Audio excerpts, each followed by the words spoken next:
3 പുതിയ ഡിപ്പാർട്ട്മെന്റുകൾ നമ്മളിവിടെ തുടങ്ങുവാൻ ആഗ്രഹിക്കുന്നു. അതിനെപ്പറ്റി അതിൻ്റെ ബന്ധപ്പെട്ട ഭാരവാഹികൾ അത് സംസാരിക്കും. ഡയബറ്റിക് ഫുഡ് ക്ലിനിക് ഒരു സ്പെഷ്യാലിറ്റി ക്ലിനിക് നമ്മുടെ ഡിപ്പാർട്ട്മെൻറ്റിൽ തുടങ്ങുവാണ്. അപ്പോൾ അതിനുവേണ്ടി നമ്മൾ ഡിപ്പാർട്ട്മെൻറ്റിലെ ഡോക്ടർ ജെറുഷ സ്പെഷ്യൽ ട്രെയിനിങ് ആയിട്ട് വെല്ലൂരിൽ കുറച്ച് നാളത്തേക്ക് പോയി അതിൻ്റെ ഓൺലൈൻ എക്സാം എല്ലാം പാസ്സായി സർട്ടിഫിക്കേഷനോടെ വന്നിട്ടുണ്ട്. അതിൻ്റെ സജ്ജീകരണങ്ങളും നമ്മൾ മേടിച്ചിട്ടുണ്ട്. ബേസിക്കലി ഇത് നെയ്യാറ്റക്കര താലൂക്ക ഇതിലാണ് ഏറ്റവും നാട്ടിൽ കൂടുതലാക്കും ഡയബറ്റീസ് ഉള്ളത്. നമ്മുടെ ഓൾ ഇന്ത്യയിലെ നെയ്യാറ്റക്കരയിൽ തന്നെ ഡയബറ്റീസ് ഒരുപാട് രോഗികൾ 60 ഇയേഴ്സിന് മുകളിൽ 90% ഓഫ് ദ പീപ്പിൾ ഡയബറ്റിക്. അതുകൊണ്ട് അവർക്ക് യൂസ് ആവാൻ വേണ്ടി ഈ ട്രെയിനിങ് പ്രോഗ്രാമിന് വേണ്ടി നമ്മൾ ഡോക്ടർ പോയിട്ട് വന്നിട്ടുണ്ട്. അപ്പോൾ അതിന് നമ്മൾ നുണ്ണി രക്തക്കുഴലുകളിലെ ഓട്ടങ്ങൾ പരിശോധിക്കപ്പെടും. പിന്നെ നെർവ്സ് വീക്ക്നെസ്, നരമ്പിൻ്റെ വീക്ക്നെസ്സും സ്പെഷ്യൽ ടെസ്റ്റ് ചെയ്ത് പരിശോധിക്കപ്പെട്ട് അതിൻ്റെ അഡ്ജസ്റ്റ് ചെയ്ത് ഫുഡ് ബാക്ക് കൊടുക്കും. ഇത് പുണ്ണുകൾ മുറിവുകൾ വരുന്നതിന് മുൻപ് നമ്മൾ റെഗുലർ ചെക്കപ്പായിട്ട് ചെയ്ത് അതിന് നമുക്ക് യൂസ് ഉണ്ട്. ഇപ്പോൾ സപ്പോസ് രക്തവട്ടം പറഞ്ഞാൽ അതിനുള്ള ഗുളികകൾ കഴിക്കുക, അപ്പോൾ നെർവ് കംപ്രഷൻ ഉണ്ടെങ്കിൽ നെർവിലെ വീക്ക്നെസ് ഉണ്ടെങ്കിൽ അതിനുള്ള മരുന്നുകൾ കഴിക്കുക, ചപ്പലിടുക, അങ്ങനെയുള്ളത്. അപ്പോൾ ഇത് വളരെ അധികം പേർക്ക് ഇവിടെ എല്ലാവർക്കും യൂസ് ആവും. അപ്പോൾ ഞാൻ ജെറുഷായെ ഇങ്ങോട്ട് വിളിക്കുന്നു. കാരണം എല്ലാവർക്കും ജെറുഷാവ് തെരിയുന്നുണ്ടെങ്കിൽ നമ്മൾ സ്റ്റുഡൻറ്റ് താങ്ങിയ കാരക്കോണത്തിൽ 2009 ബാച്ചിൽ ഞാൻ തന്നെ പുള്ളിക്കാരിക്ക് എക്സാമിനറായിട്ട് പോയത്. Very smart girl. അപ്പം താങ്ക് യു. എല്ലാവർക്കും നമസ്കാരം. ഞാൻ ഡോക്ടർ അവിനാഷ്, ENT ഡിപ്പാർട്ട്മെൻറ്റിൽ നിന്നുള്ള അസിസ്റ്റന്റ് പ്രൊഫസറാണ്. ആദ്യമായി ഞാൻ എൻ്റെ നന്ദി ഈ സ്ഥാപനത്തിനോടും മാനേജ്മെൻറ്റിനോടും എൻ്റെ പാരന്റ് ഡിപ്പാർട്ട്മെൻറ്റ് ENT ഡിപ്പാർട്ട്മെൻറ്റിനോടും ഞാൻ രേഖപ്പെടുത്തിക്കൊള്ളുന്നു. കാരണം ഇവരുടെ സപ്പോർട്ടും ഇവരുടെ പിന്തുണയും കാരണമാണ് എനിക്ക് ഇവിടെ ഫാക്കൽറ്റിയുടെ വർക്ക് ചെയ്തുകൊണ്ടിരുന്ന സമയത്ത് എനിക്ക് ഇത്തരത്തിലൊരു ഫെലോഷിപ്പിന് പോകാൻ ഞാൻ ലെറിങ്കോളജി എന്ന് പറയുന്ന ENTയുടെ നൂതനമായ സബ് സ്പെഷ്യലൈസേഷനിൽ ട്രെയിനിങ് എടുക്കുവാനും എനിക്ക് സാധിച്ചു. അപ്പോൾ ഇത്തരത്തിലുള്ള നല്ല മുഹൂർത്തത്തിൽ ലെറിങ്കോളജി എന്നൊക്കെ പറഞ്ഞ് എന്തോ ഉടായിപ്പ പരിപാടിയായിട്ട് ആരെങ്കിലും ഇറങ്ങിയിട്ടുണ്ടെന്ന് നിങ്ങൾ വിചാരിക്കുകയാണെങ്കിൽ ക്ഷമിക്കുക, അത്തരത്തിലൊന്നും അല്ല.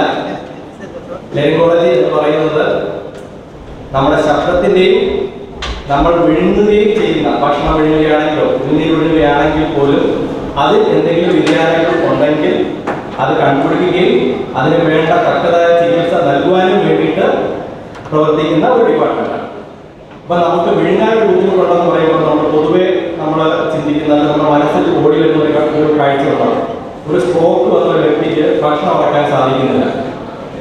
ന്യൂറോ ഡിസ്ഫേസിയ എന്നാണ് ഇതിനെ അറിയപ്പെടുന്നത്. നമ്മുടെ സ്ഥാപനം ഇപ്പോൾ ന്യൂറോ റീഹാബിലിറ്റേഷനിൽ മുൻപന്തിയിൽ നിൽക്കുന്ന ഒരു സ്ഥാപനമാണ്. അപ്പോൾ അത്തരത്തിലുള്ള സ്ഥാപനത്തിൽ ന്യൂറോ ഡിസ്ഫേസിയയ്ക്ക് വേണ്ടിയിട്ടുള്ള ചികിത്സ നൽകുക എന്നുള്ളത് വളരെ പ്രധാനപ്പെട്ട ഒരു കാര്യമാണ്. നമ്മുടെ ഈ ഡിപ്പാർട്ട്മെൻറ്റ് ഇവരോടൊപ്പം തന്നെ കുട്ടികളിലെ ഭക്ഷണ പ്രശ്നങ്ങൾ, അതോടൊപ്പം മുതിർന്നവരിൽ ഭക്ഷണം അടക്കാൻ ബുദ്ധിമുട്ട് അനുഭവപ്പെടുന്നവർ, ക്യാൻസർ ബാധിച്ചിട്ട് ഭക്ഷണം അടക്കാൻ ബുദ്ധിമുട്ട് അനുഭവപ്പെടുന്നവർ എന്നിവർക്കുള്ള ചികിത്സയും നൽകുന്നതാണ്. ഇതോടൊപ്പം തന്നെ ശബ്ദത്തിൽ വ്യതിയാനമുള്ളവർക്ക് എപ്പോഴും നമ്മുടെ എപ്പോഴെങ്കിലും നമ്മുടെ ഡിപ്പാർട്ട്മെൻറ്റിനെ സമീപിക്കാം. അതിന് വേണ്ട തക്കതായിട്ടുള്ള ടെസ്റ്റുകൾ നടത്തുകയും രോഗനിർണയം നടത്തിയിട്ട് തക്കതായ ചികിത്സ നിർദ്ദേശിക്കുകയും ചെയ്യുന്നതാണ്. പാട്ടുകാരിലും പ്രാസംഗികളിലുമാണ് പൊതുവെ നമുക്ക് ശബ്ദ സംബന്ധമായിട്ടുള്ള ബുദ്ധിമുട്ടുകൾ ഉണ്ടാകുന്നത്. അപ്പോൾ അവരിൽ ടെസ്റ്റുകൾ നടത്തി എന്താണ് അവരുടെ ബുദ്ധിമുട്ടുകൾ കണ്ടെത്തുകയും അതിന് വേണ്ടിയിട്ടുള്ള ട്രീറ്റ്മെൻറ്റ് പ്ലാൻ ഫോർമുലേറ്റ് ചെയ്യുകയും ആണ് നമ്മുടെ പ്രധാനപ്പെട്ട വർക്ക്. ഈ ഒരു സന്ദർഭത്തിൽ ഞാൻ ഒരു കാര്യം നിങ്ങൾ ഓർമ്മിക്കട്ടെ, ഇത്തരത്തിലുള്ള ഡിപ്പാർട്ട്മെൻറ്റ് ഒരിക്കലും ഒറ്റയ്ക്ക് പ്രവർത്തിക്കാൻ സാധിക്കുകയല്ല.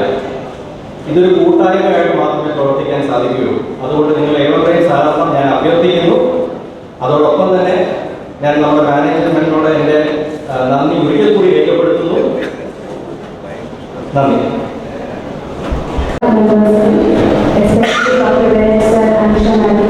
ഞാൻ നന്ദി രേഖപ്പെടുത്തുന്നു. PMR ഫിസിക്കൽ മെഡിസിൻ റീഹാബിലിറ്റേഷൻ, ഇവിടെ നമ്മൾ പല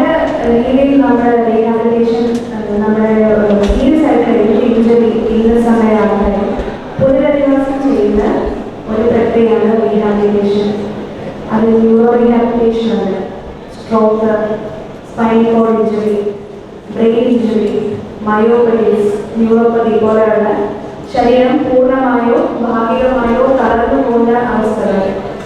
പെയിൻ റീഹാബിലിറ്റേഷൻ, ശരീരത്തിൻ്റെ പല ഭാഗങ്ങളിൽ നിന്നും വിട്ടുമാറാത്ത വേദനകൾ ഉണ്ടാവാം. പേശികളിൽ നിന്നാവട്ടെ, എല്ലുകളിൽ നിന്നാവട്ടെ, മസിലുകളിൽ നിന്നാവട്ടെ, ഞരമ്പുകളിൽ നിന്നാവട്ടെ, തരിപ്പ്, മരവിപ്പ്, വിട്ടുമാറാത്ത വേദനകൾ, സന്ധിവാദങ്ങൾ പോലെ വന്ന് പല ജോയിലുകളിലും വേദനകളും ഡിഫോമിറ്റീസും വരുന്ന കണ്ടീഷൻസ്, ഇവയെല്ലാം റീഹാബിലിറ്റേഷൻ ചെയ്യുന്നു. കൂടാതെ കടുത്ത ശ്വാസം കൊണ്ട് അനുഭവിക്കുന്ന ആൾക്കാർക്ക്, COPD പോലുള്ള അസുഖമുള്ള ആൾക്കാർക്ക് പൾമോണറി റീഹാബിലിറ്റേഷൻ, പിന്നെ നമ്മുടെ അമിതമായ വണ്ണമുള്ളവർക്ക്, ഡയബറ്റീസ് വന്ന് നമ്മുടെ നടത്തത്തിന് ബുദ്ധിമുട്ട് വരുന്നവർക്ക്, പാർക്കിൻസൺസ് ഡിസീസ്, മൂവ്മെൻറ്റ് ഡിസോർഡേഴ്സ്, എല്ലാ ഈ മൂവ്മെൻറ്റ് ഡിസോർഡേഴ്സിനെല്ലാം റീഹാബിലിറ്റേഷൻ സർവീസസ് അവൈലബിളാണ്. ഇത് കൂടാതെ തന്നെ കുട്ടികളുടെ ക്ലാസ്സിന് ഡെവലപ്മെൻറ്റ് ഡിലേ, സെൻട്രൽ പോളിസിയുള്ള ചിൽഡ്രൻ, ഇവരുടെ റീഹാബിലിറ്റേഷനും നടത്തുന്നതാണ്. അപ്പോൾ PMR, physical medicine rehabilitation services എല്ലാവരും വന്ന് കാണണമെന്ന് അഭ്യർത്ഥിക്കുന്നു.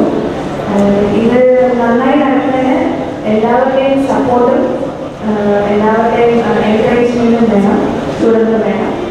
എല്ലാ ഡിപ്പാർട്ട്മെൻറ്റ്സായിട്ടും ഞാൻ റിക്വസ്റ്റ് ചെയ്യുന്നു. Thank you.